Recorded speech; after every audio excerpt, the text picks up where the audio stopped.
मेरी शादी हो चुकी थी और मैं अपने पति के घर में कदम रख चुकी थी। मैं उनके कमरे में बैठी हुई थी, जैसे किसी का इंतज़ार कर रही हूँ। कमरे की हर चीज़ को ध्यान से देख रही थी, दीवारों का रंग, पेंटिंग, फूलों की सजावट, यहाँ तक कि मेरी तस्वीरें भी, जो मैंने कभी किसी को नहीं दी थी। सब कुछ मेरी पसंद का था। मैं सोचने लगी कि ये सब आकाश जी और उनके परिवार को कैसे पता। तभी दरवाजे की आवाज़ ने मेरा ध्यान भंग किया। आकाश जी, मेरे पति, दरवाजे पर खड़े थे। उन्होंने कहा, आराम से रहिए, मैं जानता हूँ आप अभी मुझे पसंद नहीं करती। कोई बात नहीं, वक्त लीजिए। जब आप तैयार हों तब हम इस रिश्ते को आगे बढ़ाएंगे। आप कंफर्टेबल हैं ना? अगर किसी चीज़ की ज़रूरत हो तो बताइए। उनकी बातों का मैं सिर हिलाकर जवाब देती रही।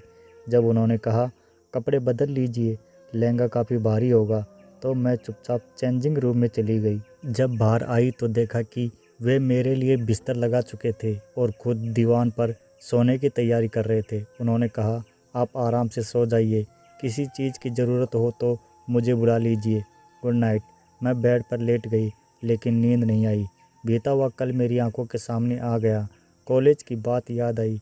मेरा सपना था कि आईएएस बनकर देश की सेवा करूं, लेकिन पापा ने मेरे आगे पढ़ाई के बजाय मेरी शादी की बात तय कर दी।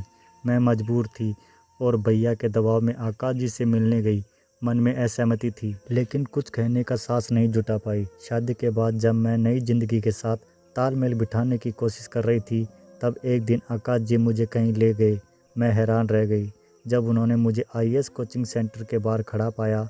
बिना कुछ कहे उन्होंने मेरा दाखिला करवा दिया।